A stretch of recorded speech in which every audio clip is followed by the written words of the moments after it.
Hello everybody and welcome back. Here's again Captain Sidaris, and today I have the privilege to talk to Celution and DarcReaver, two developers of the Company of Heroes modification Eastern Front. Hello there, how are you doing?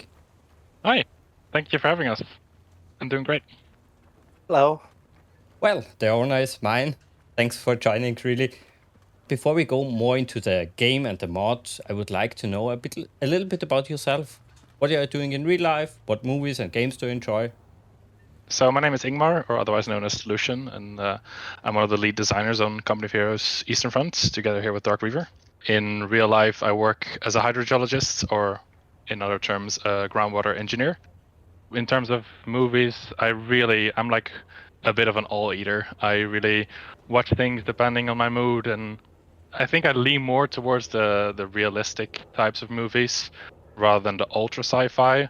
Although growing up, I grew up watching Star Wars because of my parents, and so there's a very big mixture of things. But I think, yeah, nowadays it's more like the action dramas and a bit more of the realistic stuff.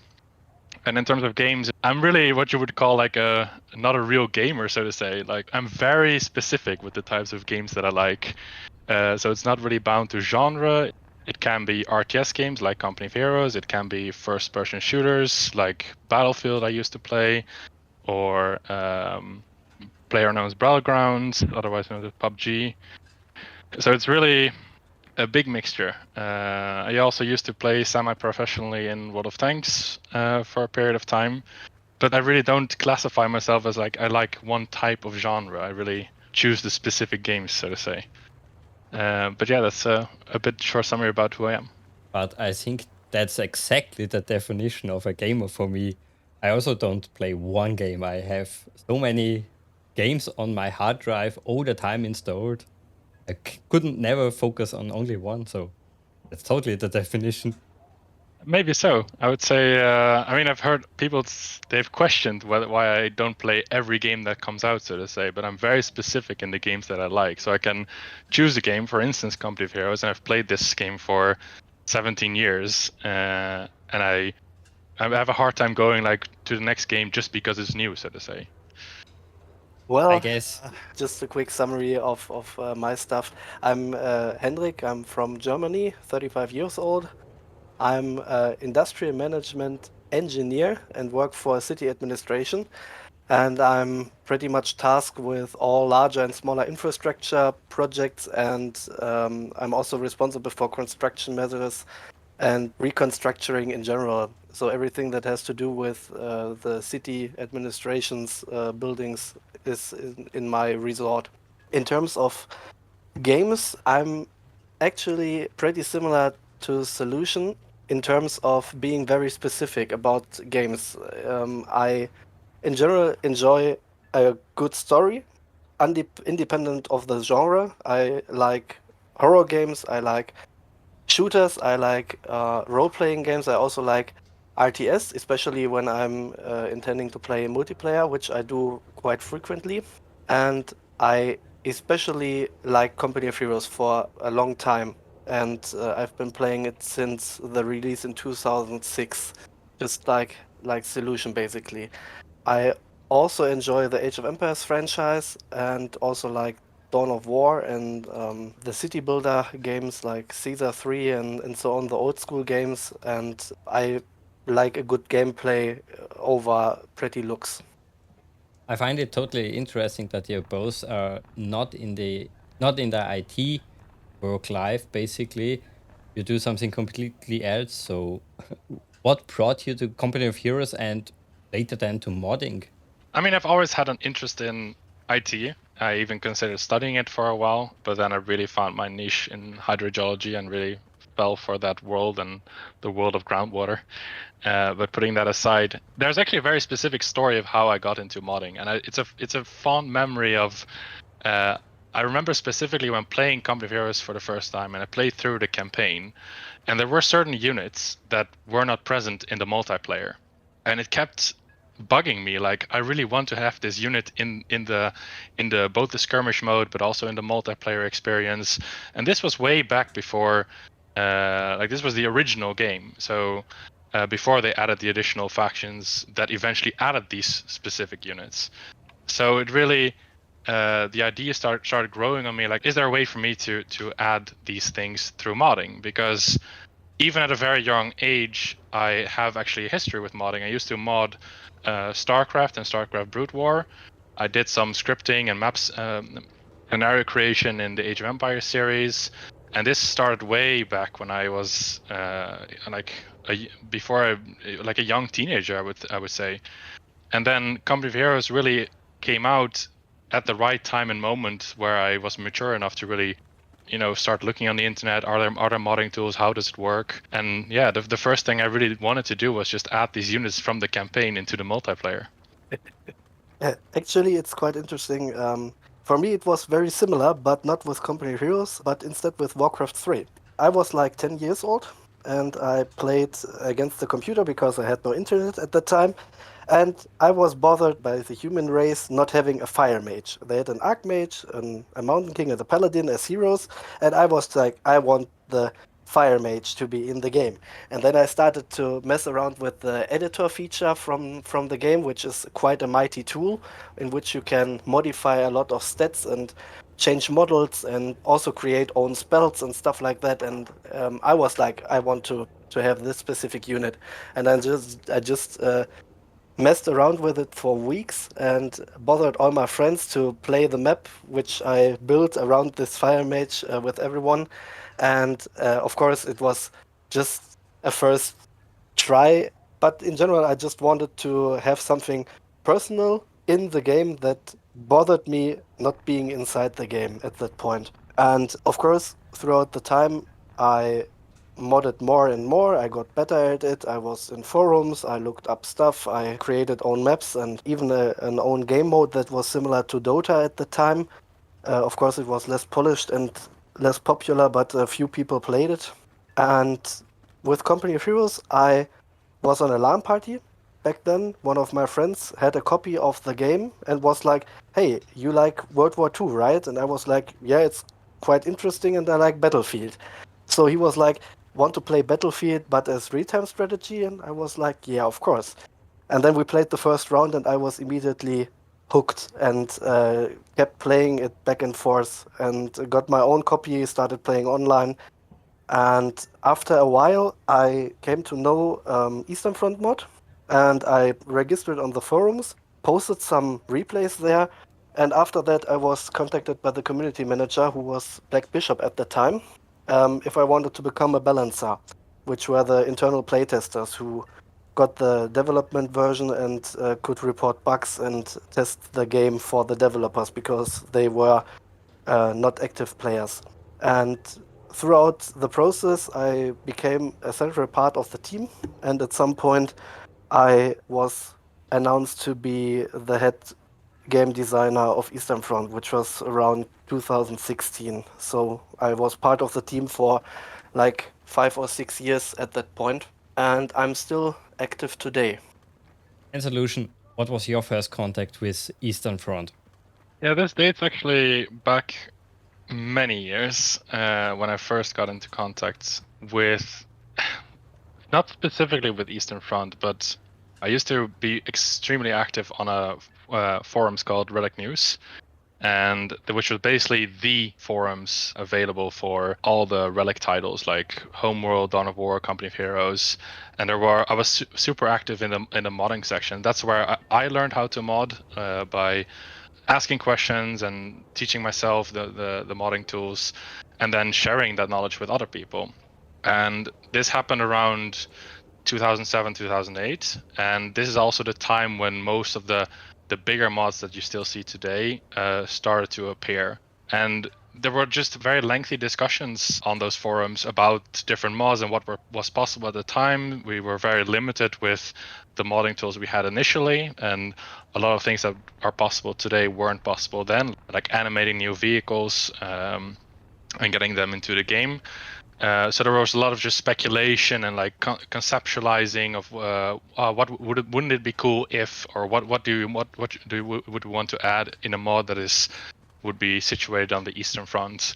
So that was really my first contact with with some of the original founders, just speculating of and dreaming about the possibilities of adding things, or whether Relic would add them in the future through an official expansion pack. So yeah, it was really early or late 2000s where I started to, I was just discussing with a lot of people, but didn't really enter the team until for the first time, I have to say. Maybe I'm really bad at these numbers. I thought them through before, but I think it was somewhere around 2010 I joined initially, or maybe 2012, around where I also joined as a developer. Actually, I was asked also by Black Bishop, as DarcReaver mentioned, initially as a UI designer, but also helping with the core gameplay, and that's then evolved into being more involved in the general balance and the general design of things. And then I actually went on a sort of a hiatus for a few years, where I was no longer really involved into the direct development of Eastern Front. I also have another mod that I work on, which is called Back to Basics, that really drew me in, and I really worked on that for a long time, and other interests came to be. But then, I think in 2020, I think during the pandemic, I got in touch with DarcReaver again, and yeah, we really started. I can't even really remember how it really started, but it really took off from one day to another, where we really clicked again and just let's get this going, this development cycle, and here we are 3 years later, and alive and kicking. Yeah, basically, it was quite fortunate that we got in contact again, as we are planning on talking about the more specific parts of the development process. Uh, I'll also cover some points which were quite lucky to have joined forces again, basically. But yeah, as you mentioned it, I think you joined in like 2012. I think I was already part of the team at that point, and that was also during the phase where we were working on all kinds of fronts. We had so many different sub projects going. Like some dudes were working on voice acting, others were creating models like No Tomorrow. The third developer was working on a British faction release. The fourth one tried to balance Soviets. Then the Ostheer was still in its conceptual phases, and it was basically just a huge chaos. And there were so many people that were involved into the development process at that point that it's really hard to keep track on everything. Prior to this interview, I browsed through our internal forums, which nowadays are only for archive reasons available still, and it was quite hilarious how many sub-projects and how many threads there were at that time, from like 2000, let's say 2010 and 2015. Before we go deeper into it, I guess we should also talk about what is Eastern Front. Outside of the Company of Heroes community, I guess not so many RTS players know about it. So can you give me a short summary? Sure. So Eastern Front is a completely free modification for Company of Heroes, the first original Company of Heroes game, which has added the full Soviet faction and the East German army, which we call the Ostheer. And it basically tries to follow the ethos of a Relic expansion pack, similarly to how opposing fronts added the Panzer Elite and the British faction. We added the Soviets and the Ostheer. And this also adds to that we really retain the original gameplay of Company of Heroes, but we add to the content, so to say. And this, of course, goes hand in hand with certain balance tweaks to the original factions, but because they have to be in line with the new factions. But more or less, it really is just an addition to the original game, and not like a complete overhaul of Company of Heroes. You already mentioned many details, but just to have also their summary, when did the project start and what was the inspiration behind it? Yeah, I think Dark already went into this a little bit. It really dates back to when the original Company of Heroes released back in 2006. It originally released with only the Americans and the Wehrmacht, the Germans. And right from the get-go, I think people already started to want to have the Soviets and the East German army in that game, because it was Company of Heroes is such a unique RTS game. There's really nothing like it. And it only feels natural to have, in this giant conflict of the Second World War, to have the Soviet faction and the East German army. It's not just about the Western Front. And this, as said, dates before even the first expansion pack was announced, like where the original idea boiled up. I think for a long time people were expecting Relic to add the Soviets as an expansion because it's such a natural addition. But then when Opposing Fronts released in 2007 and it added the Panzer-Elite, another Western German army, and the British also themed on the Western Front, people really started to doubt whether we would see the Eastern Front in Company of Heroes. And this is really the core inspiration of how things got going. You already mentioned that there are working many guys behind this project. How many do currently work and how many worked in general? Like I mentioned before, when I browsed through the archive of the forums, I noticed how I always remember that there were quite a few people working on Eastern Front at all times, but I didn't remember so many people. In general, the project started a long time ago, and when I joined the team, a part of the original developers already went inactive. From my knowledge, the starter or initiators of the project were Dragon93, Riz, William, Lowen Korn, and Mr. Scruff, who also created a lot of early assets and also created a lot of the first technical possibilities for inclusion of a new faction. As Celution just told, the engine of the game was originally intended to only have 4 factions in total. Company of Heroes is unique in terms of faction versus faction warfare. Usually in RTS games you can play either faction against each other. For example, if you're playing StarCraft, you can play Protoss against Protoss or Zerg against Zerg and so on. But in Company of Heroes it's always Axis against allies. So you cannot have battles between the same faction at all. And as a result, you have 2 allied factions, USA and British, and you have 2 Axis factions. One is the Wehrmacht, the second one is the Panzer Elite, which basically also is Wehrmacht, but has a different unit roster. That's the main difference, and they differ in playstyle. And for Eastern Front, we had to include the option to have a 5th and the 6th faction, which was quite hard to establish at first. And that was one of the main points that were important to get to get the project actually going. And afterwards, the mod was released, and of course, it got a huge reputation as one of the best mods. It was on ModDB. It was among the top 10, top 100, one of the best mods of the year, and so on continuously.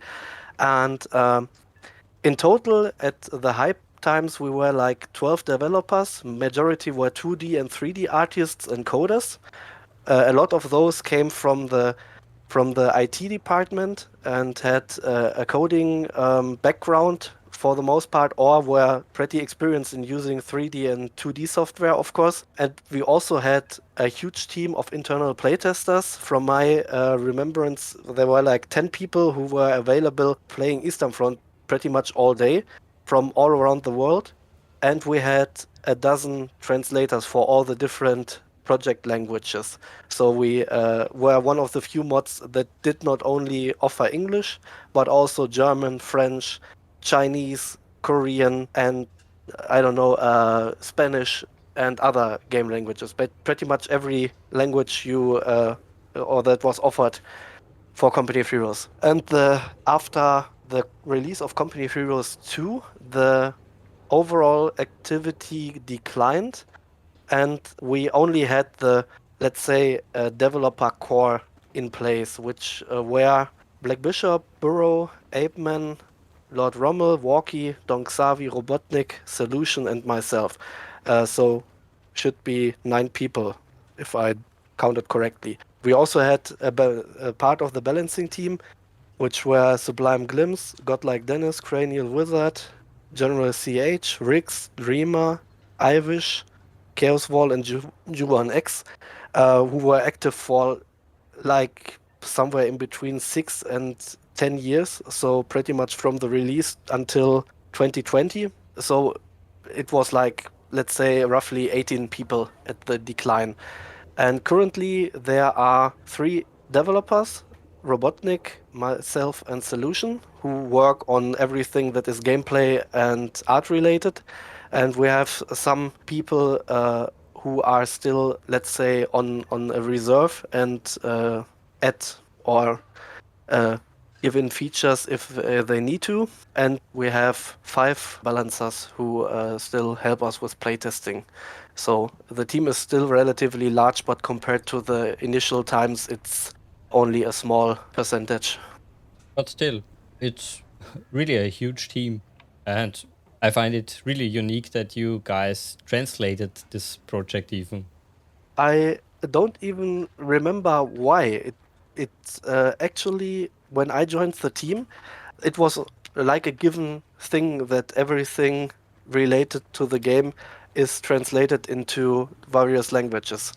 We had translators from the very beginning, and there were a lot of volunteers who helped with translating or improving the translations.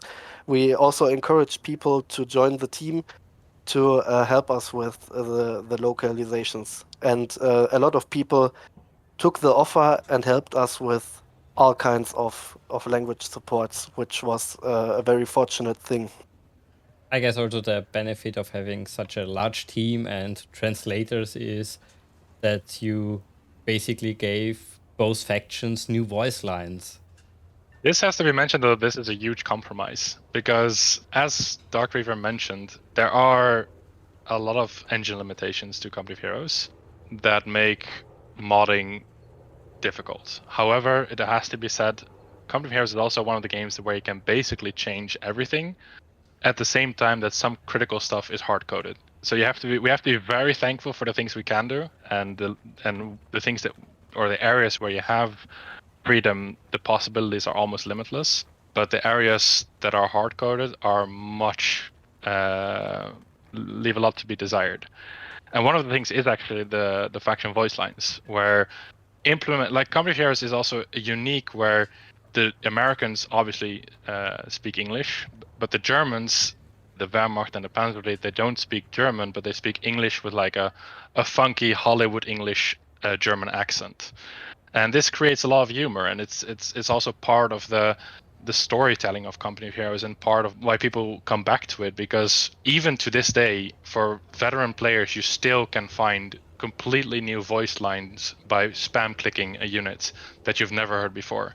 So that makes it really difficult to add new voice lines to completely new factions. In this case, the Russians would technically have to speak English with like a funky Hollywood Russian English accent. And this really was, even during the golden age of our development, where we had tons of resources available to us, it really was a bridge too far. And what we ended up having to do was, because Company of Heroes is one of those old games, the game is localized in like 12 languages. So that also means not only the text is localized in German and Spanish and so forth, also the unit voice lines have been translated and recorded in different languages. So there's German localization, so German voice lines for all the factions. So you have the Americans that speak German, you have the Germans that actually speak German, you have localization for French, I believe, and Spanish, and there's a lot of languages there. So what we ended up doing was we recycled the voice lines in the original language that we needed. So we used the American voice lines voiced in Russian to voice our Russian faction. And similarly, we used the German voice lines in German to voice our Ostheer faction.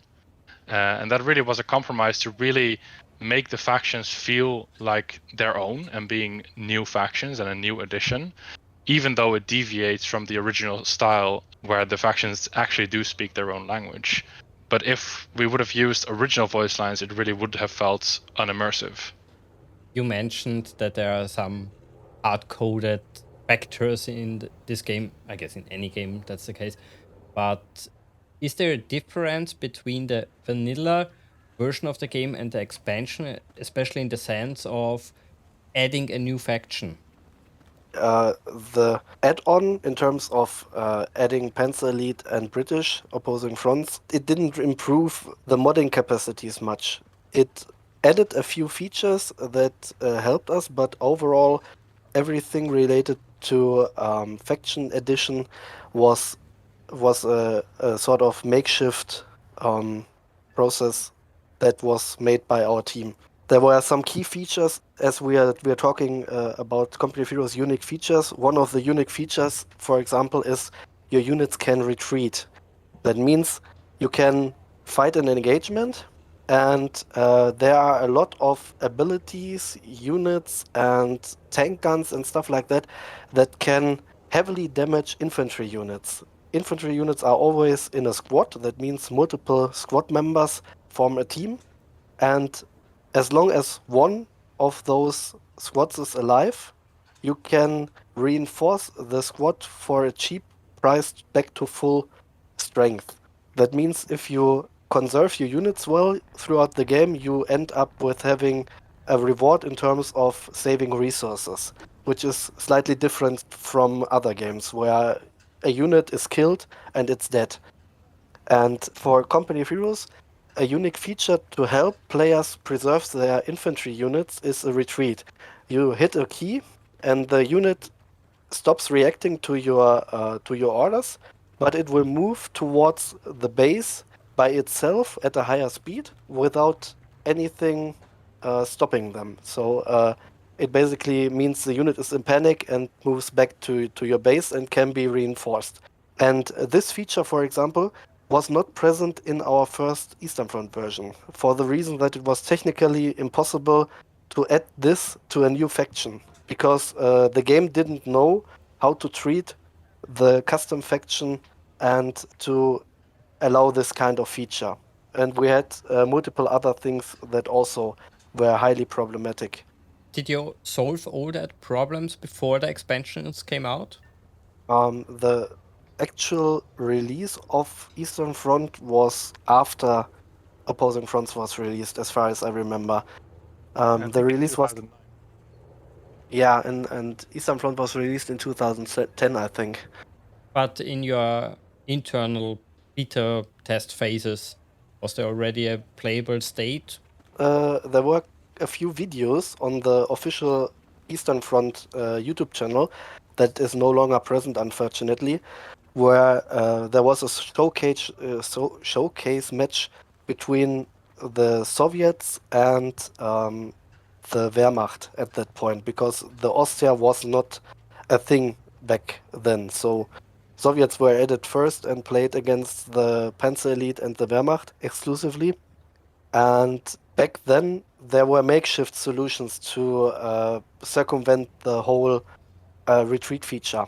Basically, all infantry units were tougher, so they didn't die as fast as, for example, American units. But at the same time, once they were in a situation where you would want to retreat them, you couldn't. And some other units had off-map artillery strikes and stuff like that to circumvent this issue. As far as I remember, for the actual release, which was quite a bit later, someone figured out how to add the the retreat feature and some other things so the faction could be used properly. But like I said, the internal versions until a certain point were all about makeshift solutions. Passing by also has to. It has to be mentioned that originally the amount of modding tools was are available to the public was quite limited. I mean, we have a very Company of Heroes is a very convenient program which is called the Mod Studio, which allows for easy editing and altering and creating of new content. It's fairly user friendly. It's fairly straightforward to use, but there are only certain things you can do with it, and it means or the Mod Studio can only utilize, or you can only utilize stuff that already exists, so to say. And in the first few years of Company of Heroes modding, and that's I would say the first 4 or 5 years, there were no tools available to put new models into the game, to animate them and get them into the game. And this really halted us as a project to add the Soviet faction because, of course, you need to, or you want to add the iconic T-34, the IS-2, the Katusha. Like, there's so many unique vehicles that you can't really replace by having a reskinned Sherman tank, so to say. So this limited development for many, many years.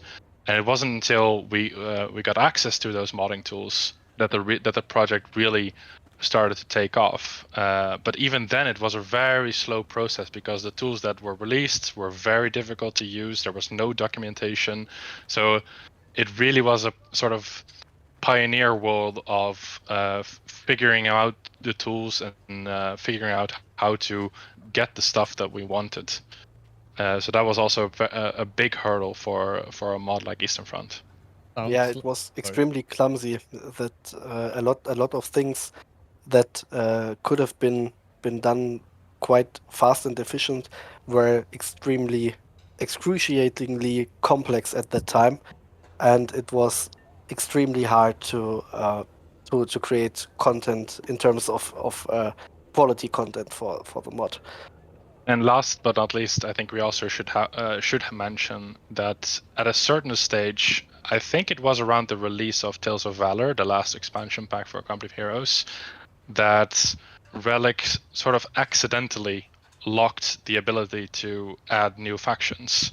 And Dark has to correct me if I'm telling the story completely correct, but it took a lot of effort to get Relic to unlock that feature again, because otherwise Eastern Front wouldn't have had existed now, because the whole possibility of adding new factions got locked with that expansion pack. Yeah, as far as I remember, you're right about Tales of Valor, but I think it was not the release of the actual add-on, but instead when the last major balance patch was released. But overall, it was a huge problem, and basically nobody knew about it. As far as I remember, I was on Steam, and I was messaged by someone, "Hey, did you see a new patch for Company of Heroes? I just installed it." And I was like, "Yeah, cool." And then a couple of days later, I was messaged by the same person, and he was like, "Dude, what's the matter? Eastern Front keeps crashing for me." And then I was like, "Yeah, maybe it's your installation. Just try reinstalling," and usual technical support stuff that we frequently had to do at that point. And he was like, "No, it's still not working for me." And I was like, "Okay, I'll try it myself." I installed the patch, and then I launched Eastern Front, and after a couple of minutes, the game crashed. And I was like, "Okay, this is fucked." Then we talked about it on the internal forums, and at some point we noticed, okay, Relic seemed to change something about the engine, which we weren't aware of, and it basically locked our makeshift solution to add the new factions, which was a modified DLL file. And basically only due to close contact with Relic, because our community manager was in touch with the community manager back then, we got a hotfix that allowed us to introduce the feature again. And we were quite lucky at that point that Company of Heroes 1 franchise was still active, because at a later stage it probably wouldn't have been possible anymore. So it was really fortunate that the patch was released at that time and that we were notified about it and that Relic fixed it. So many conveniences which were very lucky in retrospective. Sounds like you guys had a lot of creative solutions for many different problems here. I mean, Of that's course. really the definition of modding, finding creative solutions. Yeah, but this is, I guess, a little bit special when the developer is doing stuff in the background, which kills a little bit the project. In general, was Relic very supportive of mods? Overall, I would say yes. Relic allowed pretty much all major mods to become Steam greenlighted at some point. So they basically acknowledged officially, okay, you made modded content and we support your modding efforts by adding it to our official, let's say, download roster for Company of Heroes. Basically, you can search the game shop and you can download each major Company of Heroes mod that is present. And that is something I would say not many developers do. for their community and for modding teams. Even though in the Company of Heroes 2 and 3, the modding aspect has been turned down a bit and has much less of an emphasis compared to Company of Heroes 1 due to various reasons, especially the modding tools. And in general, did they also respond to not feature requests, but to problems from the community? Let's say it this way, the patching policies of Relic were sort of a mystery. The patches always were in contact with the community, but there also were always a few changes where everyone was scratching their head and was like, okay, what's this supposed to mean? For modding, they added a few features that allowed us to incorporate stuff, but not Eastern Front exclusively, but also other mods. Like I said, when the engine changes were done in the last major balance patch, they reacted to it by fixing it or allowing us to implement our makeshift solution again. And they also did, I think it was two, yeah, it should be two balance betas in which the community was involved in the patching process directly. One for the last major balance patch and one for I think it was during or shortly after the release of Opposing Fronts. And there were, like, I'd say 6 or 7 internal beta patches that could be play tested with own forum access and stuff like that. There was a tournament once hosted for the balance changes. And overall, I think back in the day, Relic was very supportive for modders and also the player base.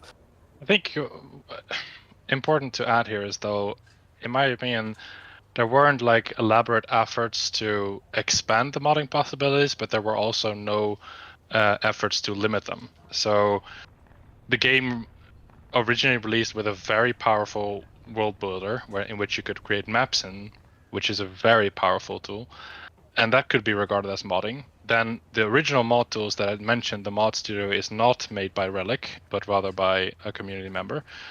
But then the advanced modding tools like the object editor and the model importer and the model exporter, those are official Relic tools. So there have been like periods like around the golden age of modding, so to say, which I would regard to as 2008 until 2014, so to say. There were instances where Relic released some or were very actively supporting the modding community. But in the general sense, it was more of they didn't limit us. So they didn't lock the game from preventing us from altering basically whatever we wanted. And I think that is a very key aspect into why Company of Heroes has seen so many mods and mods of different types and from complete overhauls to complete new themes. Like there has been a mod that completely ditched the World War II theme and went into modern combat. And there has been a mod that introduced Star Wars. And I mean, the possibilities are so endless because the game is so open and unlocked for us modders. And that in that sense, I would say Relic has definitely been supportive. Because Company of Heroes 2 and 3, in contrast, have been much more locked in the amount of possibilities that you can do, regardless of having official mod tools. Yeah, you're bringing up a good point. Basically, that's what I was referring to by saying that they allowed a lot of stuff to happen compared to newer games, which is quite sad in my opinion. Yeah, for sure. You guys already mentioned many different problems you had during the development, but is there maybe one or two which really stick out for you? Well, aside of the technical issues like the models, the modding tools, the missing core gameplay features, there also was quite an elephant in the room that nobody really, let's say, talked about. It was the faction design for both factions, for the Soviets and the Ostheer. Basically, when I joined the team, there was no gameplay developer. The majority, like I said, was 3D and 2D artists and some coders. The other dudes who worked on the translations. And you had basically everyone was putting emphasis on the things he thought were important. So you had someone who modeled foreign units like Romanian tanks, Romanian infantry units, Italian units, some weird artillery units, experimental vehicles, and so on. The other one was working on cool icons and cool textures. The third one was mainly working on maps, and nobody was there to put this together in a fitting concept. So you would say you have something that feels well-rounded, and the unit roster and everything that is related to it feels like one of the Company of Heroes factions. One thing that Company of Heroes also is very unique in is the aspect of the gameplay. You have a very specific feeling towards the units, the behavior, and the combat, and it's very hard to mimic this. And since the whole idea of Eastern Front was to mimic an additional unofficial add-on for Company of Heroes, also meant that those factions need to fit the concepts of those vanilla factions. And this was a very, very long and hard process with a very steep learning curve. And we had a lot of painful discussions and had to redo a lot of things throughout the whole process of the project.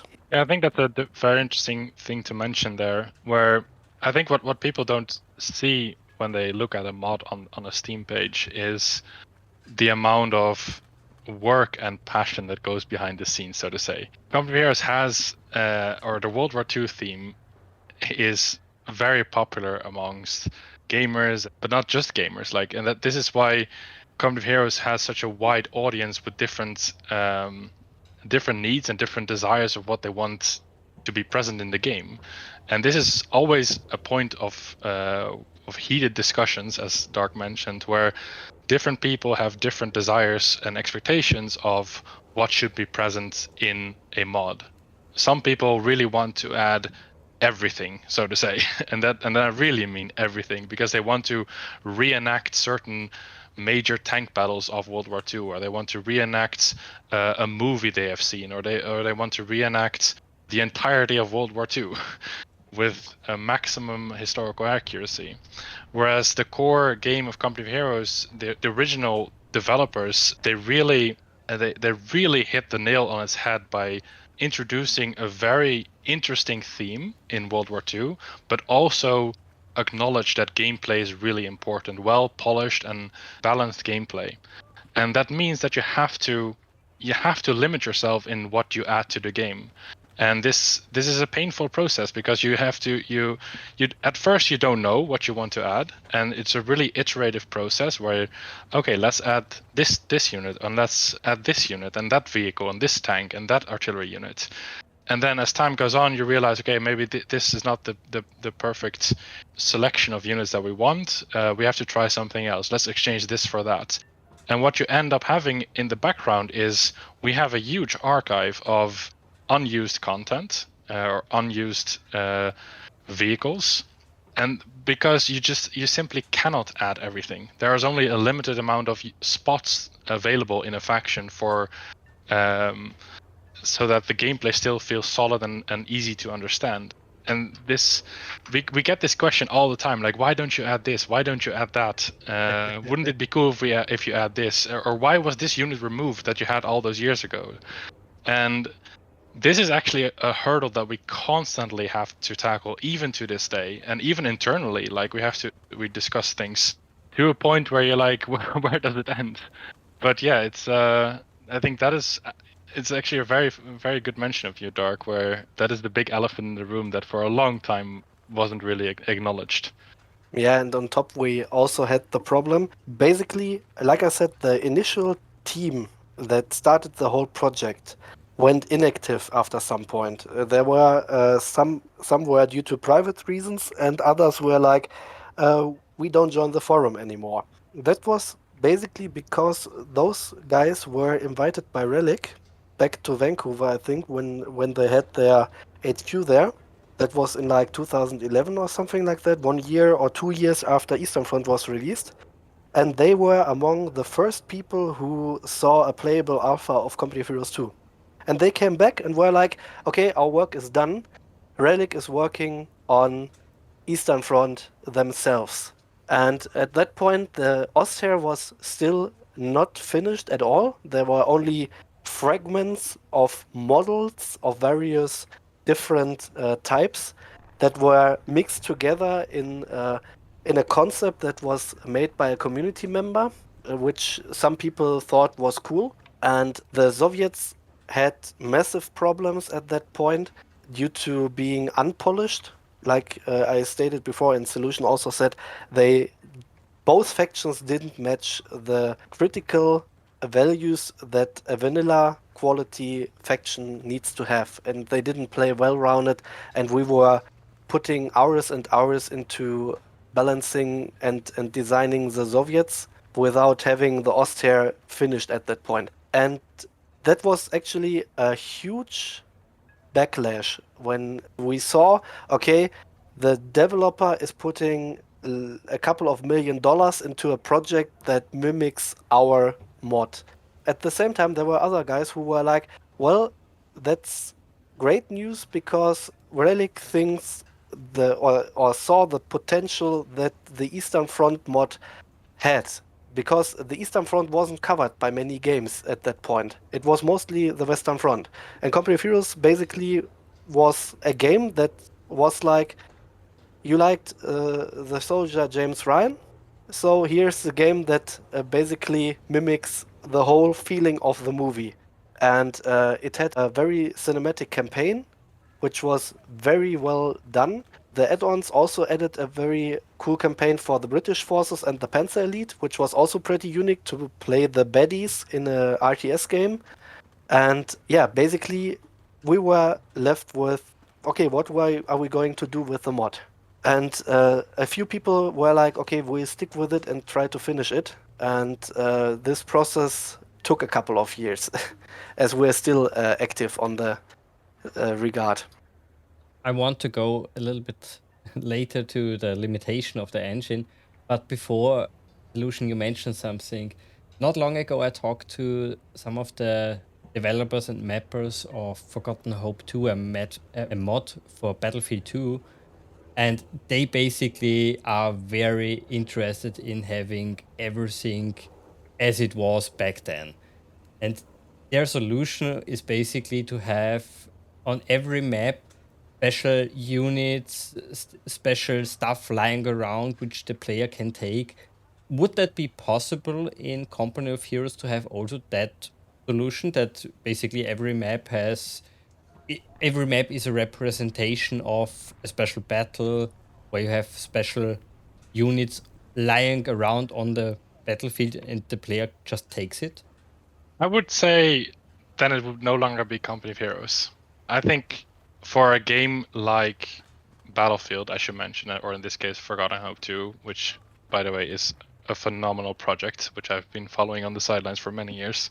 But I think in a game like Battlefield, that works because it really their goal is to sort of allow the people to reenact World War II battles. And ironically, Company of Heroes doesn't try to mimic specific battles or specific events. And this is really made clear in the original campaign, I would say, for Company of Heroes, the long cinematic campaign that Dark just mentioned, where yes, you're following the Americans throughout it follows sort of the historical events of invading Normandy, closing the Falaise pocket, and that whole sequence. But there's no direct reference to a specific army units aside from perhaps the paratroopers. But even then, it doesn't actually mention that. It only, like, there are generalist terms of like Able Company or Fox Company, and I think this is really what it boils down to, where Company of Heroes uses the theme of World War II in a very broad sense. It allows you to play and use these iconic vehicles and iconic units and weaponry without really binding it to a specific event. For the most part, I mean, there's of course there's certain references, but the general gameplay of the multiplayer experience and even the skirmish experience against the AI opponents it really is about, well, solid and polished gameplay that you can pick up time and time again to really learn everything, learn all the unit dynamics, learn the interactions between factions, and how they tech, what upgrades exist, what abilities do units have, where do they thrive, and what kind of combat, how do you deal with certain combat situations. It really is a strategy game at its core, and a proper strategy game needs to have a certain repetition loop for it to function, because if every game would be completely different, there's nothing to learn.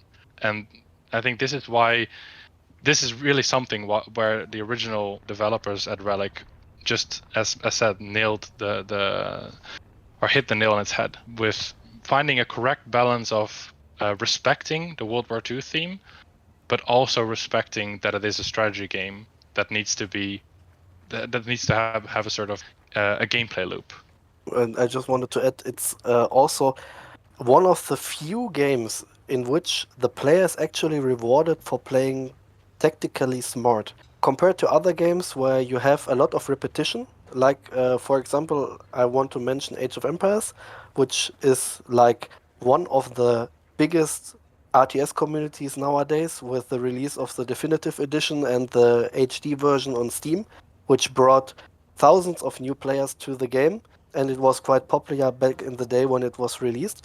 But this game is very repetitive. You basically do a lot of the same over and over again, and they have a few features which are due to randomness. So even though you pretty much do the same every time, you end up with having a small variety, which makes it interesting to play it over and over again. And for Company of Heroes, it is similar, but with a different focus, which is the combat. You have a very detailed damage and weapon profile system in place where units have different weapons on even multiple weapons on each squad, which I mentioned earlier, and you have damage profiles on them. For example, the German infantry units all start with reliable Kar 98 rifles, which excel on long-range combat. So if the enemy is far away, they do relatively high damage, but as the enemy closes in, the weapon becomes less effective. They will still deal damage, but in comparison, US riflemen have M1 Garand rifles, which are semi-automatic, and they start shooting faster the closer they are to the enemy units, which resembles the fact that a semi-automatic rifle can be fired more rapidly than a regular bolt-action rifle. So you have an interesting combat system where you have multiple squad members who shoot each other. You have the range, which is a huge factor in the engagements, and a third one, which is cover. That means you have strategically placed hedges, sandbags, bunkers, buildings like farmhouses, garages, uh, artillery craters, and all kinds of different assets which protect your own unit that is placed around this and is directional towards the enemy unit. So basically you can lay ambushes, you can try to engage and flank enemy units from behind, so the cover bonuses do not apply. You can try to outsmart your opponent by moving your forces with hit and run and so on and so on, which is something I haven't seen in any other RTS game at this point. The only games which came close were games like Sudden Strike or Commandos, for example, the real-time tactic genre. But those were with limited amount of units. You had no reinforcements, you had no base building, and Company of Heroes is a very unique hybrid in this regard, which makes playing it over and over so appealing. Aside of all the historical references where you can fight your own battles with the iconic units of World War II, be it Tiger tanks, Panzer IV, Pershing tanks, riflemen, Volksgrenadiers, Panzer Grenadiers, all the half-track variants with mortars and whatever else is present in the game. It's a little bit funny that I think Company of Heroes really for me, only personal is it's really stupid to say a hardcore realistic RTS game, but only because the other RTS games don't do it that way. For example, here the tanks, well, most of the tanks don't take any damage by ordinary MG fire. So I know that's only one small part of the game, and there are so many other parts which are totally unrealistic, but the feeling is so realistic for me. I know it's totally strange. I agree with you, and I think that's what Dark tried to explain. Company Heroes is just very unique in all the different aspects of combat. It has all the elements of different kinds of genres put into one, and it works. That's just to summarize it. It works, and I think that's just fantastic, and that's also why people just get drawn back to this game so many years after its initial release. Aside from that, it has a very broad audience that piques the interest of a very broad range of people. But in the end, it's aside from all the flashy content, the coolness factor of different units and the iconic tiger tank and the all these historical weaponry, you still have a game that is very easy to pick up, but is difficult to master. And I think, yeah, there's very few games that match that, and that's certainly why it has piqued my interest over the years.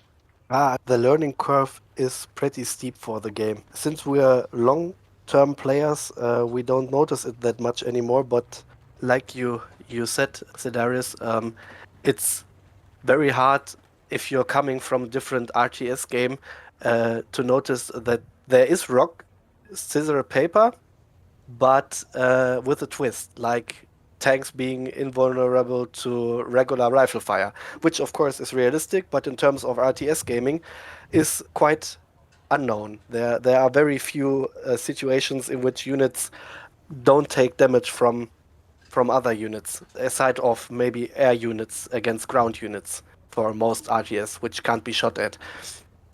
So yeah, if you don't know that and you're playing around and maybe you're also having the upper hand, or you think you have the upper hand, and the enemy drives up a tank and destroys all your forces, and you are just like, okay, what happened here?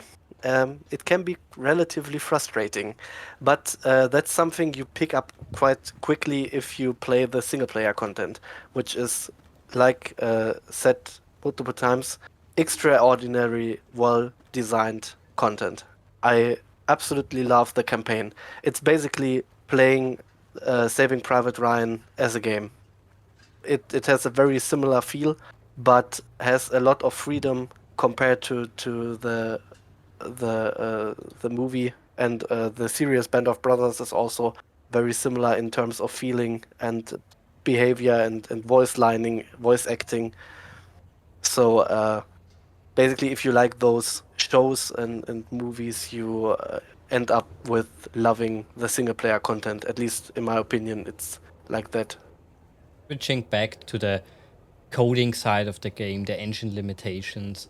You mentioned there are many vehicles which are not included, but are there any features which couldn't make it because the game doesn't allow it?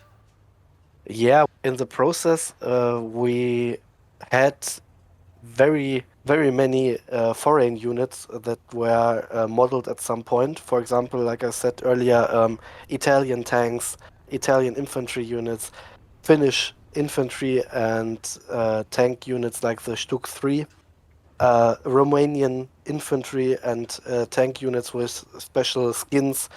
And unfortunately, all those units couldn't fit into the core game because the units overlapped with other units that already were in place. As we said earlier, you basically have 3 Axis factions in Company of Heroes 1 with our Eastern Front modification, which means you have some overlap in the unit department.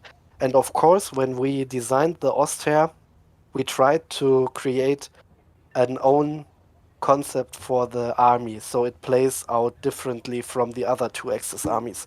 Just for example, the Wehrmacht, which is the main or the first Axis army, is all about establishing a part of the map, fortifying it, and then doing counter assaults in the late game, because the faction gets progressively stronger throughout the match due to a couple of game mechanics that allow German units to become more cost efficient as their American counterparts.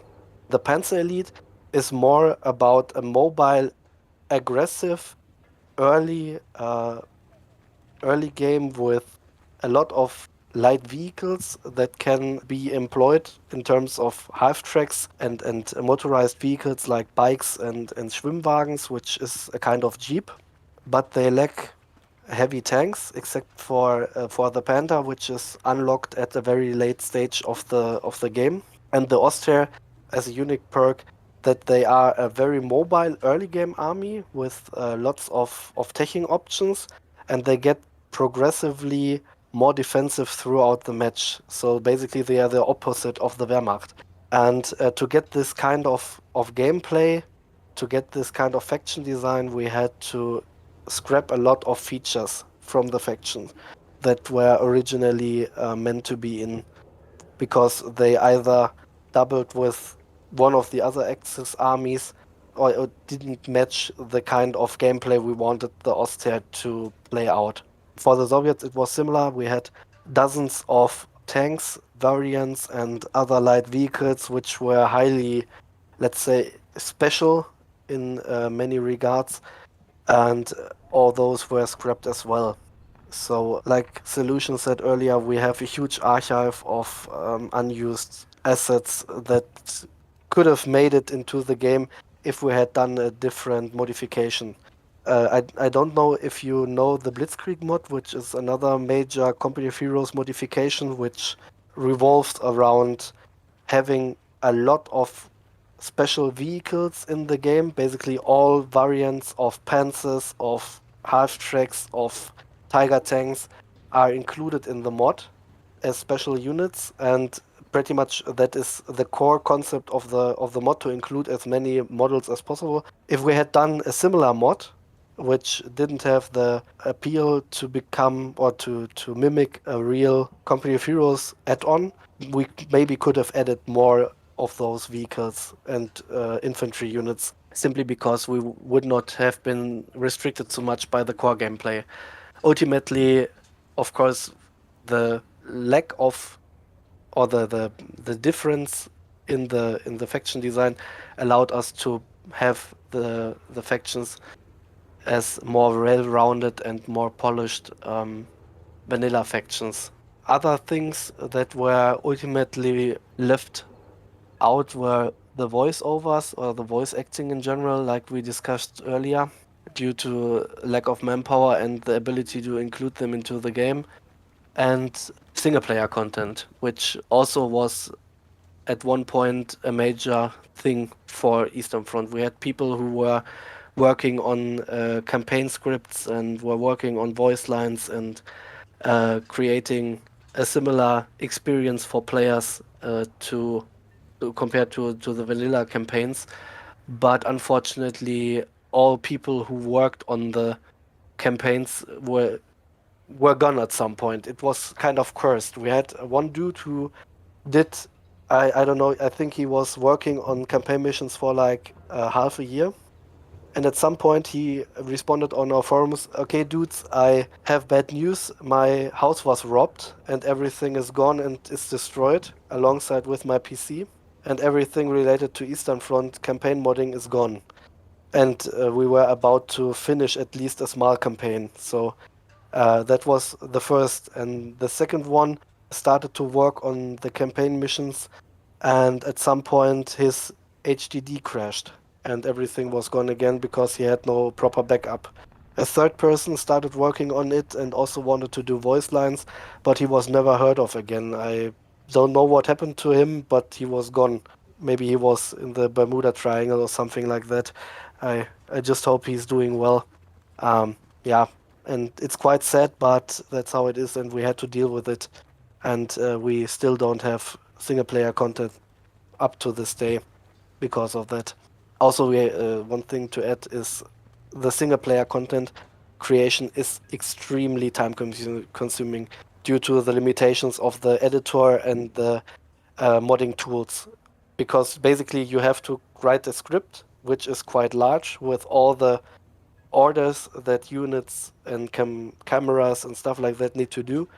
And if you have an error somewhere in between, you have to rework the part of the script, and then you have to replay the mission up to that point where the error occurred, and then you have to fix the next error. So depending on how skilled and how thorough you work, you may end up with a huge amount of time spent on playtesting the campaign maps, which is why it was such a huge loss when our first campaign modder lost his PC, because he did a lot of this work and a lot of this was finished already. And it was, in retrospective, quite stupid that we didn't put it on the internal server as a backup. But yeah, those are those kind of errors you only make once. I would Oh, like that- to mention some of the technical things. As you mentioned, I think your question was also what kind of things would we have wished to implement, but were unable to due to technical limitations. And I think it really comes down to some of the more unique vehicles or like weaponry that require completely new animations. There are, of course, existing. I mean, to put it simple, there are a set of basic animations that you can use to animate vehicles, and you can apply them to a new model. But if you want to have something completely new that isn't present in the game, like for instance, say a large artillery unit that first needs to go through a whole cyclist or an animation cycle to deploy and to function, and then there are operators or like the crew that visually need to load and move the gun around. These things they're not really possible within the engine. I mean, they're at least extremely difficult, and it's only up until recently that a good friend of mine figured out how to implement these really new types of animations. And this also includes, for instance, the towing of anti-tank guns and artillery units, or the addition of trailer behind a half track or a tank. So I think these types of things we were definitely limited by during development. And I think a passing mention should also go to certain UI elements that are just completely hard coded, and you cannot, or we haven't figured out, so to say, how to modify these. And these go, for instance, if you have a heavy machine gun unit, they have a firing arc, and the heavy machine gun cannot be fired on the move. So the weapon first needs to deploy, go through an animation, and then it has a firing arc. This has to be specifically animated for that weapon, and it's you cannot real easily transfer this from one weapon to another weapon by simple coding, and it really is a tedious process of making it from scratch. And another thing is that the modeling tools have certain limitations, especially when it comes to 3D models. There is like a bug within the software where if you import an existing vehicle into the animation software, it loses all its animations. So you would have to redo everything. And this is a really big hurdle when it comes to altering or adding new stuff to existing content, because you would basically have to do things from scratch. The UV mapping on the models gets completely burned. These types of problems really hurt us during development.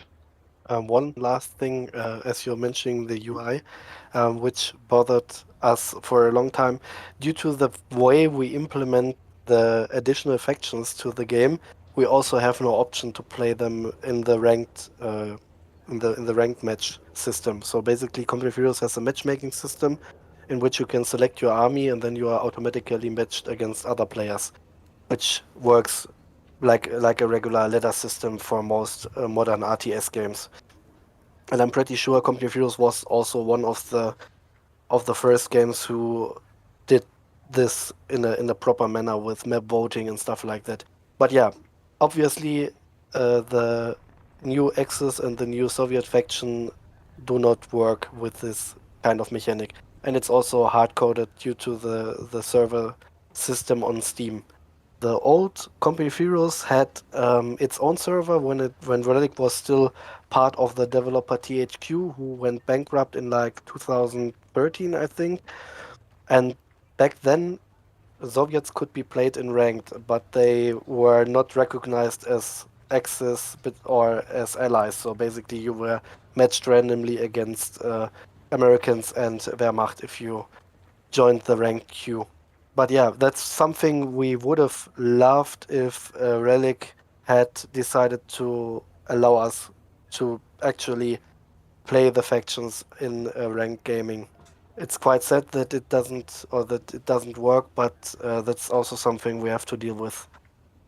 Moving to a little bit more positive side, you already mentioned that this mod is directly to download from the Steam client. How did this happen and how difficult was this process? It actually wasn't that difficult at all because, like I stated earlier, Relic sort of offered the modding teams the option to get green light on Steam, and we basically just were in contact with the community manager back at the time, and all the communication was done by our community manager back Bishop. He set up all the necessary prerequisites on the Steam partner network. There was some technical difficulties at first, which could be resolved quite quickly. And after that, we could upload and do the version management on Steam. And at some point, we got the green light button after matching everything that the terms of service required us to do. And then we could basically post on our own Steam page. Since we are offering the content for free, we didn't have problems with charge and money and in general any other thing that was copyright related. And overall, the process went on relatively smooth. It of course took a while. I think the first contact with Relic was like in 2015 or 2016, and the green light happened by the end of 2017. And shortly after we published our mod, I think the green light system from Steam was turned down already. So either not all projects that wanted to get a green light were realized or were not allowed to publish anymore at all. And I'm not 100% sure, but in 2020 or 2019, Greenlight was shut down completely. So it was once again one of those lucky time frames in which we could benefit from something that allowed us to reach a broad audience because pretty much every or many people were using Steam at that point, and it made the version control much easier compared to the old system on ModDB, which also worked okay, but in no way is relatable to all the features that Steam offers. Plus, of course, the much broader audience that you get an exposure on Steam. So it's really fortunate that we were able to put the mod on Steam. But it should be mentioned that there was cooperation between Relic and also the publisher had to agree that because the mods get officially linked by Valve to the title, so the publisher has to agree with or consent that this is a possibility, which is very fortunate. And once again, that's one of the big thanks to Relic for enabling that for so many mods. I'm also a little bit curious about the process itself.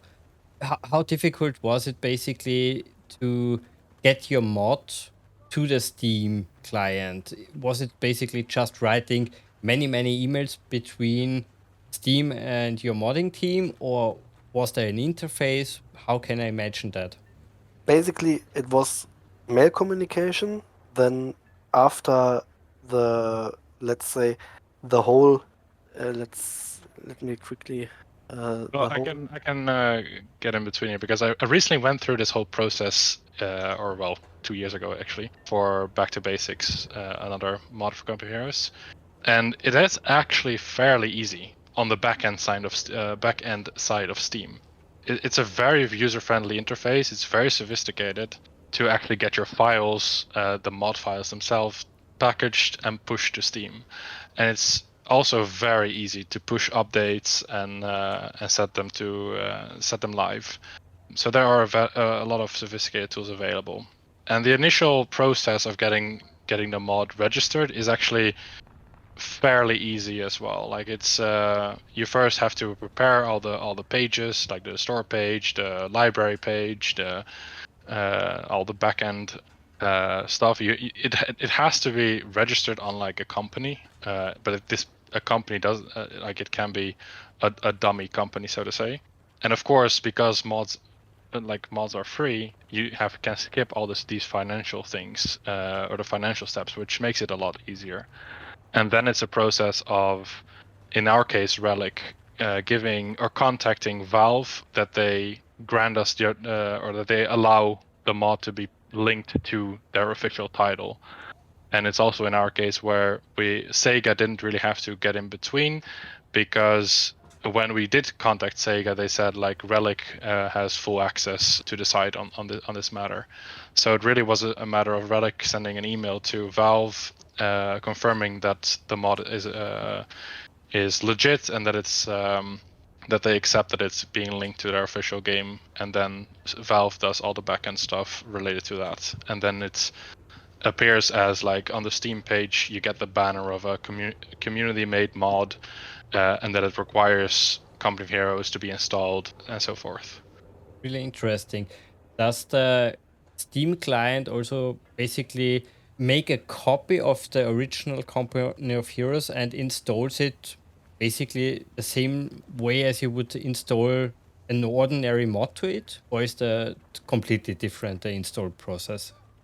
It functions exactly the same, but obviously it only installs the mod content, so you don't get Company of Heroes included. Like the mod has to be installed in the Company of Heroes directory, but that is all done backend by it's two ways. Because the game is linked as a mod to Company of Heroes by Valve, the files get placed into that directory, but then you still have to define that directory yourself in the installation files or the installation script, so to say. But this is fairly straightforward. The only thing you really need is a properly working executable that Steam can launch. And that in itself can be a little bit tricky, because executables are often or completely new exe files that are unrecognized on the internet with low amount of users get often flagged as spamware or malware. You can of course have it greenlisted, but this takes time, and it still might cause issues on the user side of things.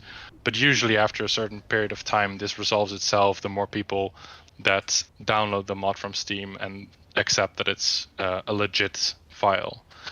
But all in all, it's fairly straightforward. Really, really interesting. Thanks for sharing that.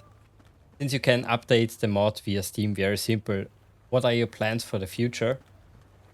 Basically, we want to continue support for Eastern Front in terms of polishing the existing content. Plan to publish a few balancing updates, and if there is the time and it's technically possible, we want to also release some new content. I would also say that there are initial plans to revise the British faction, which has been a long desire for us. I think the British faction are notorious within Company of Heroes the moment you mention them, or at least very controversial. Some people love them, some people absolutely despise them. And we recently revised the entire Panzer Elite faction, which, albeit less controversial, were still very problematic in a lot of aspects, especially when paired against our custom factions.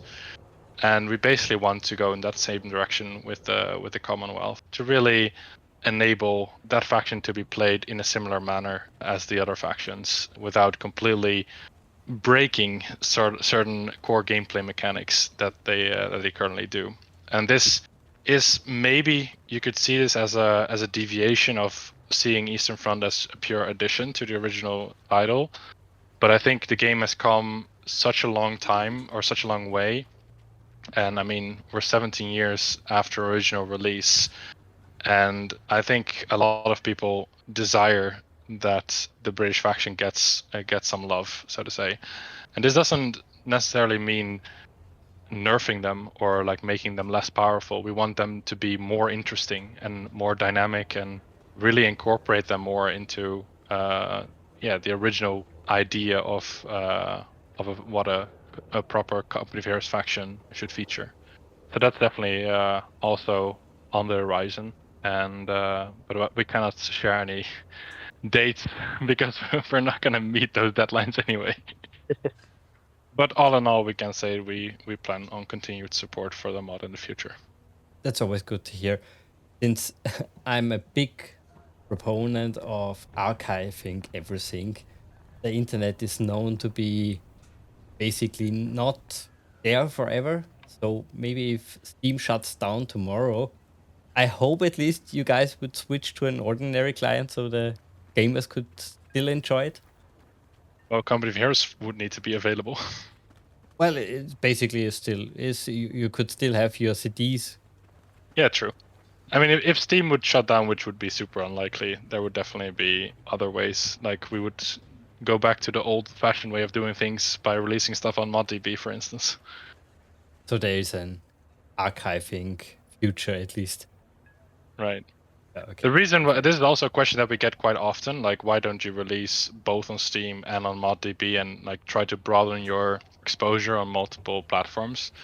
And it comes down to compatibility issues and offering technical support for different versions of the game. And it just, seeing as we also are just a small team, all QA is basically reliant on ourselves.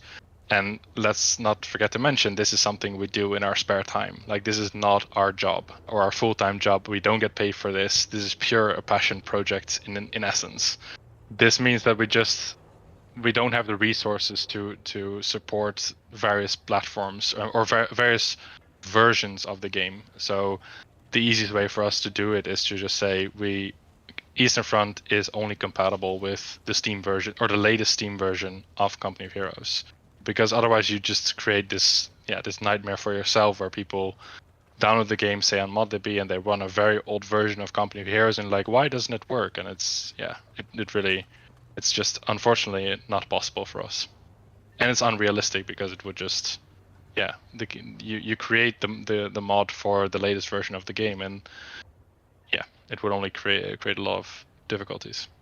Yeah, definitely.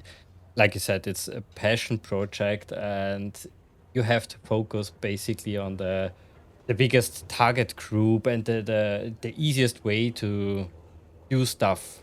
Many games have this problem. Should I basically go for the Steam version or the GOG version? Which one is better? Which one is painless to do? So yeah, totally understand that.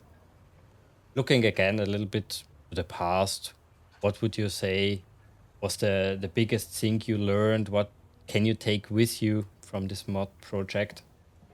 I've taken multiple things. One is being ambitious is a very good thing. Initially, I was part of the development team just purely as a player. So I always was reliant on what the actual developers put inside the game, and they just got my feedback, and they created stuff based on that.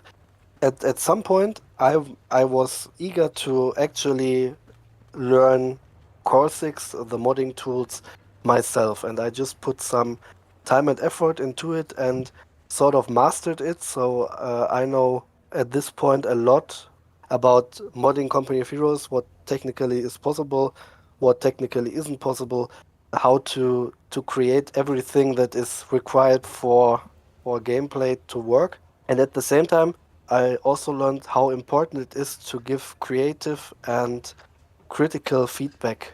Because if you are a playtester, you need to give the developer true feedback about what he's doing. Because if you don't, you end up with having a mod that has effort of dozens of people, thousands of hours of manpower, but it ultimately will not be played by people because they say, okay, it's nice, but it's missing something. And most people are like, well, it maybe needs another tank, it needs an additional infantry unit, it needs more maps.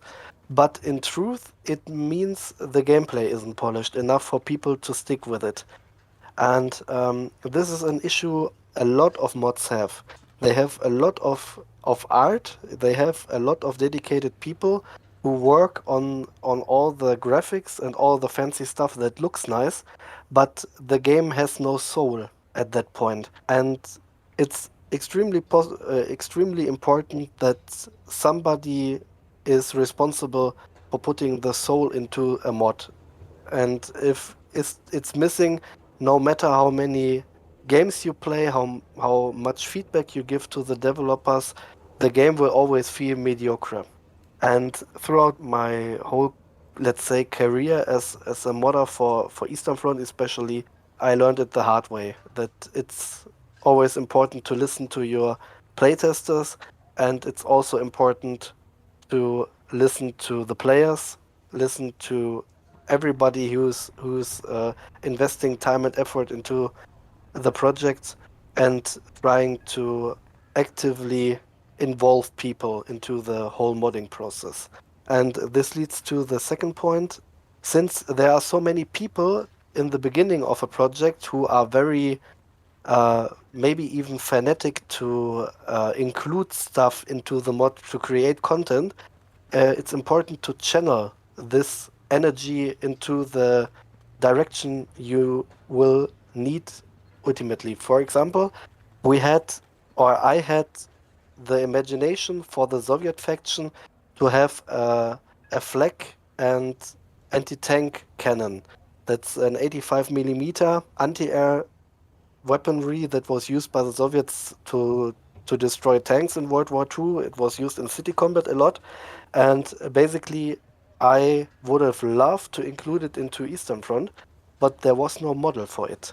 And by the time we were in the design process so far that we were like, okay, the doctrine, the faction concept fits this kind of canon, we had nobody left who could work with the modding tools because time moved on. There were new programs released, new versions of the 3ds Max, and the plugins that were used for Company of Heroes were not supported anymore. And we were left with unfinished stuff, and we had to make makeshift solutions. And like 2 or 3 years ago, we had two 3D modelers who did nothing but create models for, like, I don't know, maybe it was half a year or maybe a year, and they made all kinds of vehicles, but not the ones we actually needed in the last place. And the same was the case for other 3D stuff. For 2D, it wasn't as bad, but for 3D, it was kind of a problem. So it's very important to keep the team together, to communicate, and to talk about everything that is related to the mod, because ultimately everybody is a valuable member of the team and should be treated as such. Yeah, what I would like to add to this is it's very similar to what Dark has said, but what I learned through all these years of modding is really that you have to have a focused idea and a working concept that you stay true to. This doesn't mean that you have to say like, yeah, this was my initial idea, we're not going to ever change it, but it does mean that you visualize or you really write down a concept and try to figure out, will this work, or this is my vision of how it should work, and then you gather feedback, and there are multiple feedback loops during development, but you really have to keep going back to like, what was my initial idea of what did I want to create? Because if you lose yourself in this iterative process of continuous feedback loops and continuously changing everything and like, oh no, this didn't work out, but and then eventually you'll just find yourself in a kind of limbo or a limbo state where you kind of lost yourself and you lost the additional the initial the initial plan, so to say. And then on a personal level, I think that, I mean, there are modding and Company of Heroes and really has been a huge part of my personal life. Like I started doing this in 2007 or something like that, and I think I was like 13 or something, if my quick maths are correct. 14 maybe, no, 14 or 15, and I'm 30 now. This whole modding process has really taught me a lot of things. Like, first of all, patience is virtue. Learning what it is to be a game designer. Like, initially you really start off by just filling around, doing random things like, I want to give this unit 1,000 damage.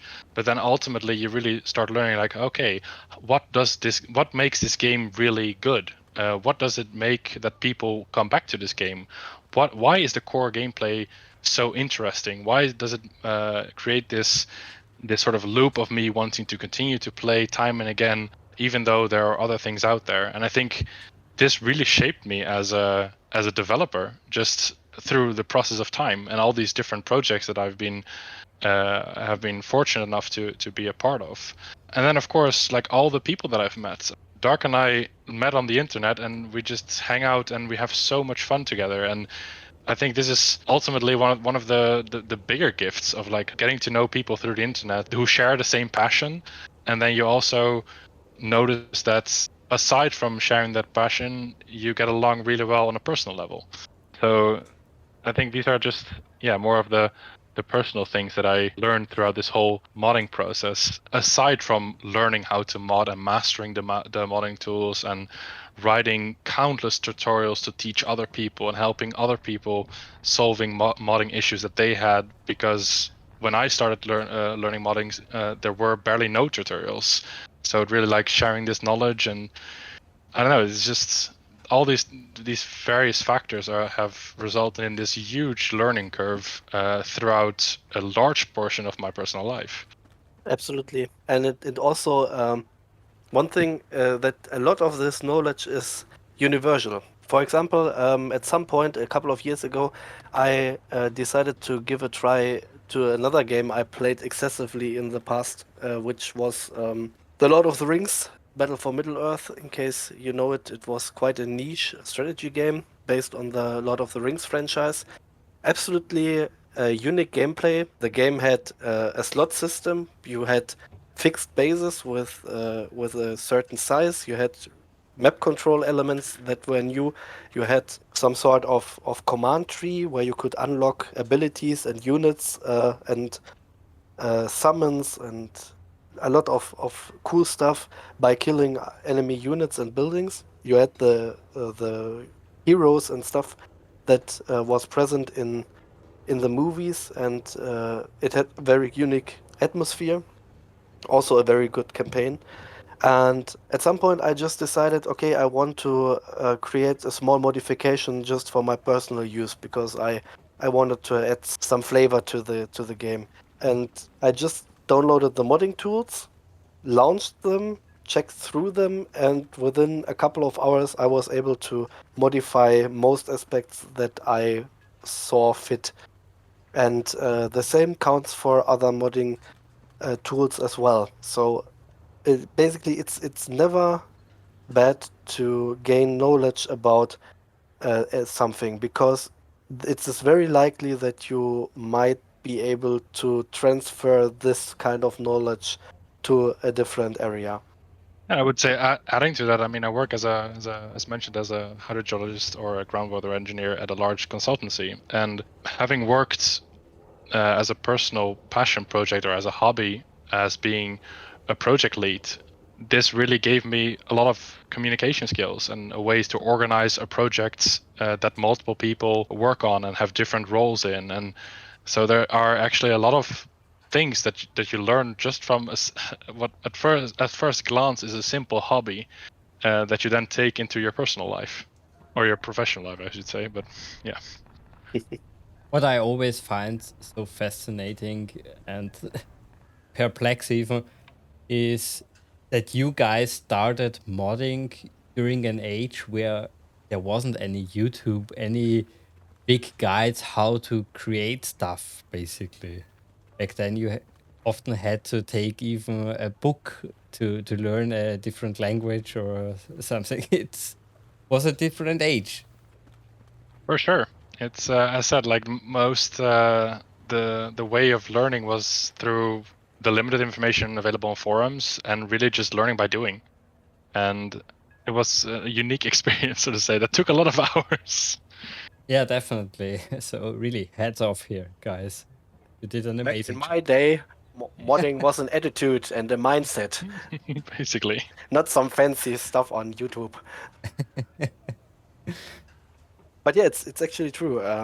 I also did a lot of stuff by myself, but at the same time, the main process of becoming aware of the game design aspects was by talking to other modders, because there were people, like I said, who focused on art and content, and there were others who already were one step further and they talked about gameplay. And by talking to people who were in the gameplay aspects of the modding was extremely useful for learning yourself, because they kept asking the correct questions, and they were like, okay, if you want to include a new unit, you need to not only look if it's cool, but you also need to look if it fits. And so by talking to people, you gained a lot of knowledge and you got a lot of judgment skills about which kind of idea might work and which won't. And that's like one of the most important features you need to master when you're modding, because your resources and time is limited and you need to make sure to get the best out of it. And especially if the mod or a project is going on for a long time, like Company of Heroes 1 modding in general, you end up with having to ask yourself if the ideas you are trying to put or to push into the community are the correct ones. So people are actually liking it, or it actually fits your vision of the game. I guess I can really say that for many, many fans out there, we really like your content. So you did an amazing job here. Thank you. Thanks. Much appreciated. Depending on where you check the Steam reviews, we get mixed feedback. We read all, or I personally, to speak for myself, I read all the reviews and a lot of forum posts that are related to Company of Heroes Eastern Front, and it's always nice to hear that people like it. And of course, it's also important when people criticize the mod to look at what they are actually criticizing, so we can improve. What I'm also a little bit curious is you created so many things for the project, but what is your favorite unit and feature? What are you most proud of, basically?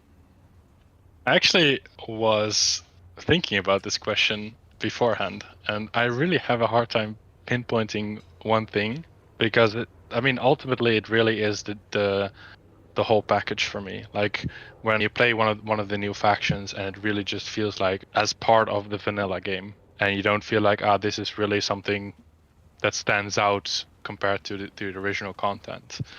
So that is definitely what I'm most proud of. That and also to hear other people say that. Like at the start of this year, we had we organized a 1v1 tournament that was sponsored by Relic, and afterwards people really came to us like, yeah, this, like, playing these factions really felt like playing the original Company of Heroes, but with a new flavor of having new content. But it doesn't feel like something completely out of this world or completely different, like in the wrong sense. So that would be my elaborate answer. But if I would have to give a specific, like, what is my favorite unit? I mean, let's just say the ISU 152, because it has a big explosion. Basically, I'm on the side of Celution here, but if you put a pistol to my chest and say, now give me your perfect unit, I would respond the Panzer III. For the reason that the Panzer III hasn't been featured in Company of Heroes at all, it didn't get much attention at all. even though it was one of the mainstay tanks of the German army and it looks very cool, it was used in a huge variety of different weapons and it was used excessively on all fronts. And it was extremely satisfying for me personally to include the Panzer III into the Ostheer and apply unique gameplay patterns to it. Basically, the Panzer III has a lot of customization options. It can be improved against infantry with a top MG gunner. It has the option to get armored scourge, which makes it more or gives it more protection against enemy AT weapons. And it also has the option to upgrade its ammunition. While the Panzer III by default is very bad against vehicles, you can upgrade it with hollow-shaped charges, which allow it to defeat heavier vehicles if you get it close and you maneuver it around the enemy tanks by hitting the rear armor, for example. So the tank is very micro-intensive and it's very rewarding to use it. And it also can be used alongside with heavier vehicles. And it's still always possible to rush it at some point, cause damage, and to keep it useful in the later stage of the game, because you can adjust its role to your needs. Okay, then we slowly close it off with a, well, current topic, I would say. Not that long ago, Company of Heroes 3 was released. So I'm curious, what do you think about Company of Heroes 2 and 3? I can start, I guess. Regarding Company of Heroes 2, I think it is a fantastic game. It had a rough start. It didn't draw me in, though.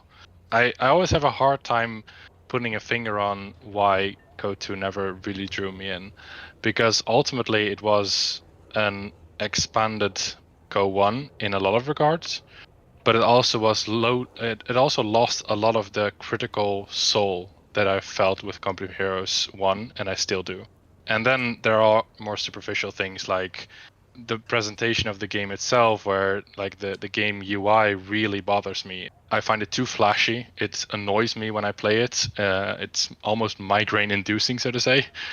And I also was so active in the Company of Heroes modding department and that whole community that CoH2 really, it almost came too early for me, where I wasn't ready to move on, and then I stuck with CoH1, and I just, because I was such an active modder, and CoH2 had no modding support for a long time, and to give all that up, to give up all the modding capabilities from CoH1 and just move on to CoH2 didn't feel like progression to me. And then CoH3 is definitely a controversial topic at the moment. And I have to be honest here, first and foremost, is that the past half year, I really haven't been able to play a lot of games at all. So I have CoH3 in my library, but I have unfortunately not played it after the initial beta tests and the alpha stress tests. But I do keep up and keep in touch with what is happening within the community and with the game itself. And I have to also say that I'm not too impressed with it overall. I don't think it deserves the hate that it's getting, but I think for me personally, it also comes down to that CoH3 lacks a soul. And I think this comes back to what I was rambling about earlier, and also what Dark was saying a bit, is although it is important for a developer to listen to their community and ask for feedback and create these types of feedback loops during development and also during the support of and the life of a game, it's also very important that the developer initially has a very clear concept of what they want to create. And I think this is where Relic, in my opinion, where they kind of under-delivered. Plus, I think that they had an impossible time frame to work with, that the game was just unfinished. And I think that the passion is there from Relic and the developers that still work on the game, but that they very likely were just giving a completely impossible time frame to work with. Aside from that, I think what I also was mentioning earlier is that Company of Heroes has a very, very broad range of audience. that all have very diverse expectations and desires of what they want Company of Heroes to be, because it has the World War II theme that attracts like people that are interested in the history aspect of things. There are people that are interested in only the tanks and the vehicles and the armies, and there are people that are more broadly looking over at World War II as a whole. And then there are people that like the World War II theme, but they want they prioritize good gameplay for like multiplayer purposes and ranking, online ranking and tournaments. And all these different types of players have completely different expectations of what they want the game to be. And this, to me, it feels like the game lost itself in that feedback loop very early in development. And I hope that Relic find their way with Go3 in the coming years to come, because there are a lot of things to like about it for sure. Yeah, basically not that much that I could add, but my personal opinion on Company of Heroes 2 is similar to Celution. Basically, they listened to a part of the community that wanted faster and more, let's say, realistic warfare, which doesn't really fit the core mechanics of Company of Heroes. Even though the tanks and infantry units all look relatively realistic, the combat is pretty abstract. You have health bars, you have multiple shots per unit to be taken down, except for very few exceptions. And Company of Heroes 2 essentially sped up the whole gameplay. They reduced the infantry combat, which is a very central element of the game. They removed a lot of the core mechanics in regards of cover, and also the map design was changed and numbed down to be less complex. And all in all, this led to Company of Heroes 2 being inferior to Company of Heroes 1 in many aspects, which is quite unfortunate because there are also a few things that Company of Heroes 2 does quite right. With Company of Heroes 3, it is similar. They also included a part of the community feedback and created factions that overall feel more well-rounded than the Company of Heroes 2 factions. But at the same time, the map design and the whole gameplay is still inferior to Company of Heroes 1, which also makes it feel inferior to the first iteration of Company of Heroes, which is very unfortunate because the game has a lot of potential, in my opinion. I also agree that the game shouldn't be hated as much as it currently is hated, because the game is in a very hard spot because the original Company of Heroes is so old at this point that many people played it years ago and start idolizing the way the game is played in their memory.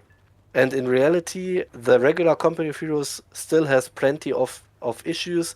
It also has a few technical issues, and those are all not present in Company of Heroes 3. But people still say it doesn't feel the way playing Company of Heroes 1 for the first time felt. So it's being hated, which is pretty unfair. But at the same time, Relic also has a relatively interesting patching policy. Once again, for example, people are craving for a balance patch, and the game is adding shop support and console support as one of their main priorities. And of course, this is not taken well by the community because the community says, well, you're not caring about the gameplay, but instead you are trying to maximize the sales on different platforms, which are not even that suited for RTS gaming, because well, consoles, you can play RTS games on them, but in my personal opinion, you need a mouse and a keyboard to be able to properly play an RTS game. Did you guys hear anything about the mod support in either games? Is it good? Is it bad? Is it there? It's very restricted. Company of Heroes 2 launched as far as I'm aware, without mod tools, and then they were released eventually, but they were very restricted because a lot of the core elements of the game were completely locked. Like for instance, adding new units, adding changing abilities, like basically all the attributes work of units and upgrades and abilities. Also, it's not possible to implement new vehicles. I don't think you can add new factions. Texture work is very limited because CoH2 has, like CoH3, has these purchasable skins and textures so there are microtransactions in the game. So that would, for that reason, a lot of things are locked. And the similar thing is with CoH3, although CoH3 did launch with mod tools. So aside from the world builder where you create maps, there are mod tools, and I think they are less restricted than CoH2, but they are still very restricted. But it's also it has to be mentioned that I think the Company Heroes modding community has been very spoiled with how easy it is to mod Company Heroes 1. Like there is a mod studio, which is a completely interface-based software where you can open up the game files, you can read them in readable text, and change basically whatever you want, tweak numbers. They're very easy to understand. You can run macros and you can convert files from one format to another. And it's overall, you don't need to be a programmer or know any programming or scripting to mod Company Heroes 1 for the most part. Whereas CoH3 is a lot is actually possible using Scar, which is the coding language or the programming language used by Relic, which is a version of Lua, and that requires advanced programming knowledge. And I think, as said, the modding community of Company of Heroes 1 is very spoiled, and they don't realize that how spoiled we have been all these years. Because the game is unlocked, practically everything is available and can be changed or can be edited and can be added. There are very sophisticated tools for them, very easy to use, and you need only a very limited amount of programming skills to use them. Look at any other game that has modding tools or modding capabilities, and it is much more script-based, be it in whatever language. So it's a bit of a two-sided coin here, I think. I mean, to have a game launch with official mod tools in 2023 is unique, for sure, and that doesn't have to be overlooked, regardless of that they are restricted. It's a little bit sad that that's unique. Modding is, at least for me, one of the most important aspects in gaming. That you can create something completely different from the vanilla experience. And to be honest, so many games are kept alive only because of modding. It's true. I mean, but it's very privileged. But it's certainly, I agree. Like there are a lot of games, and Company Heroes 1 being one of them, that still have so much activity today because of that. Also remember how many games only exist because of modding. Basically, it started off with Counter-Strike. It was basically the birth of a new subgenre, having this kind of multiplayer team shooters, which weren't present at that time. It was only team deathmatch and deathmatch with fantasy weapons in fantasy settings. Doom, Quake, Unreal Tournament, and maybe Soldier of Fortune, I think, was in that time frame. And Counter-Strike came along. It was a mod for Half-Life, and basically everybody knows it. It was one of the biggest esport games for a long time, and it was a mod. It started off as a mod and was made a full game with the release of Steam. And it was also a major motor behind driving the popularity of Steam. At the same time, Dota, the sub-mod for Warcraft 3, which also was made possible by the easy-to-use and very mighty editor tools that Blizzard offered the players. And I think it's very important for the developers to actually realize how much content the community and how much dedication the modders can put into the game. at any point if they love the core game enough, which is something I think all modders share or have in common. That you truly care for the game you're modding. Couldn't agree more.